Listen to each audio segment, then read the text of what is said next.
Hey there, dear viewer. Thank you for joining me again for I think is the fifth or sixth part of my guide. Um, I hope you're having a wonderful day, morning, afternoon, evening, or night. Um, we went over low, mids, and highs in my last video. Small addendum: highs are usually quite fast. Mids are usually middling in speed, and lows are quite slow. So sometimes mids will beat out lows because of how fast they are, but generally most lows high crush. So yeah, that's just something to keep in mind. This doesn't apply every time, but it's a good thing to keep at the back of your head. I talked a lot about controlling the 2D space and stuff like that. I think my next video will be going into the intricacies about sidestepping and neutral, but today I want to cover an important part of Tekken, something that a lot of legacy players look down upon and taboo, but it's very well a big part of this game, and that is armored moves. Armored moves have been in fighting games since Street Fighter, with the Shoryuken giving you invulnerable properties. A low crush move or a high crush move could be comparable. So, for example, this is a high crush move, and so a jab would go overhead when I'm performing it, basically making me invulnerable to highs, except in certain circumstances. But there is something else, which is a power crush. If I'm being attacked, I'll try and get the CPU to walk into this almost.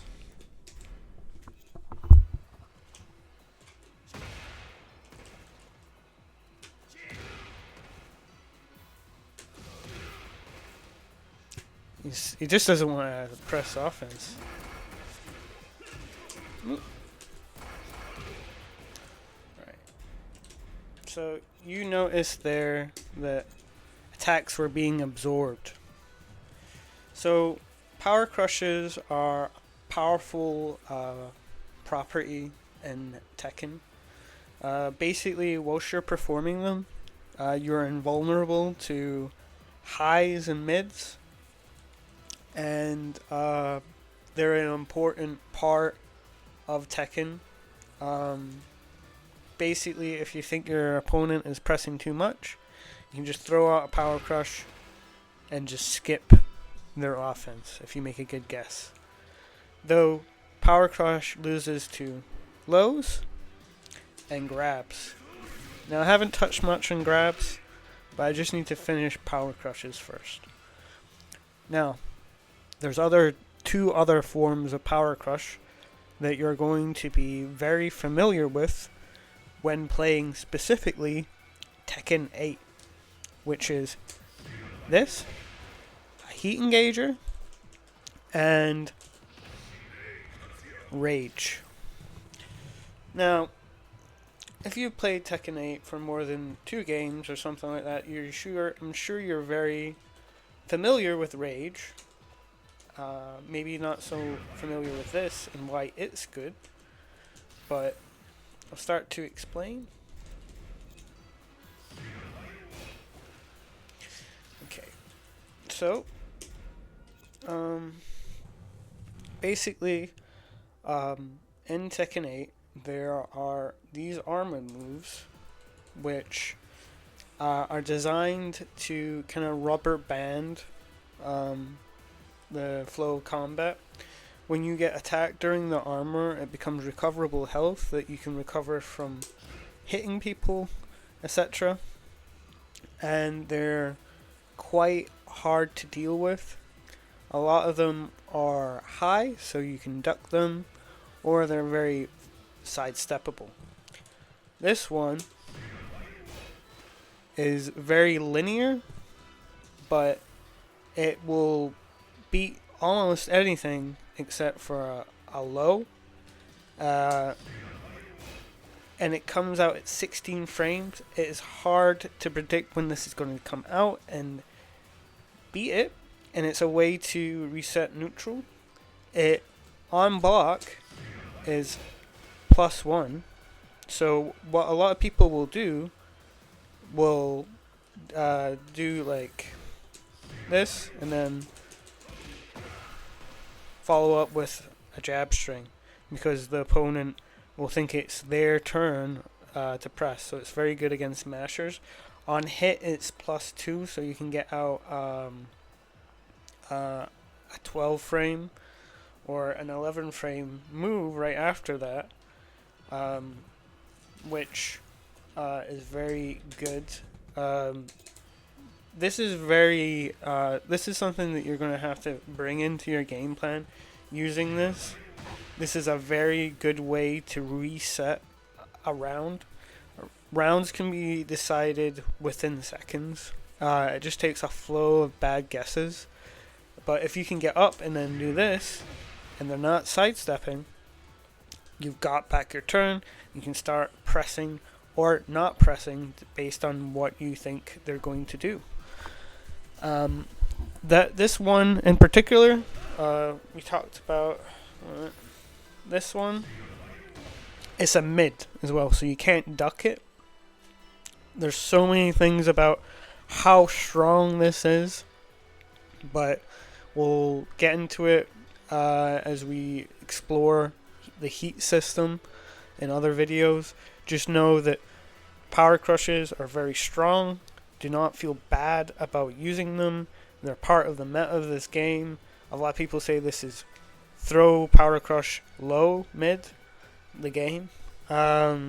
So try, and even if it's as often, see when doing this, that's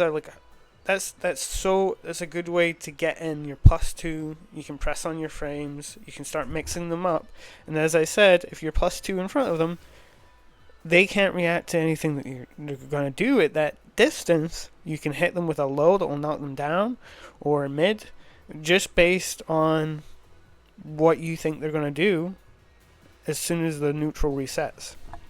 I'll explain neutral at some point. I just want to go quickly into rage drive. Right. So a rage drive, there's one other thing that will break power crushes. 1 second.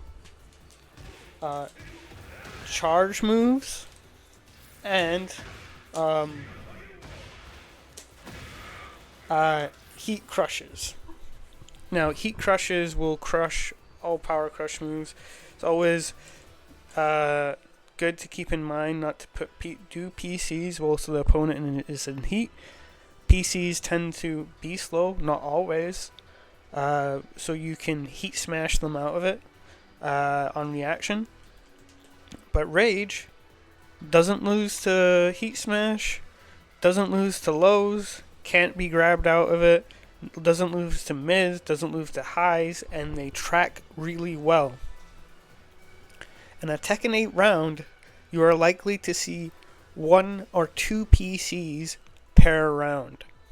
And playing around power crushes is part of Tekken 8. It's an essential part of the meta of Tekken 8.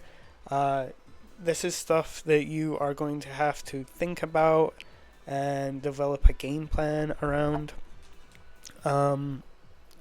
So how do you play around a power crush? Well, you can block it and then grab them, or try and time a low or a grab when you feel it's going to come out. But another way to play around power crush is to do safe moves, even if it's just on block. Even if it's on block, like even if it's just mids like this, that leaves you negative, the negative will put in the head like, oh, this guy's mashing. He's going to mash on negative frames. I can rage, to interrupt it. Rage also takes a few frames to start up. So if you're mashing rage during someone's vortex, for example, their timed attacks will hit you out of it. But if you have at least 5 frames to start up rage, it will always come out. Rage is also great in combos. I'll maybe go over that, but to be honest, it's a bit of a waste. But this has been my guide on power crushes and the types of power crushes that they are. Seems to be the best defense is sidestepping, but they are an answer to all pressure. They're something that you need to play around with. It's something that you have to keep in the back of your mind. This is great for getting in on hit or on block. Make sure to visualize when you're on hit or on block so you can know whether to use a 12 frame or an 11 frame. And yeah, thank you for your watching my guide. Next video I might go over throws or more essential moves. I hope you have a lovely day and have a great 2025.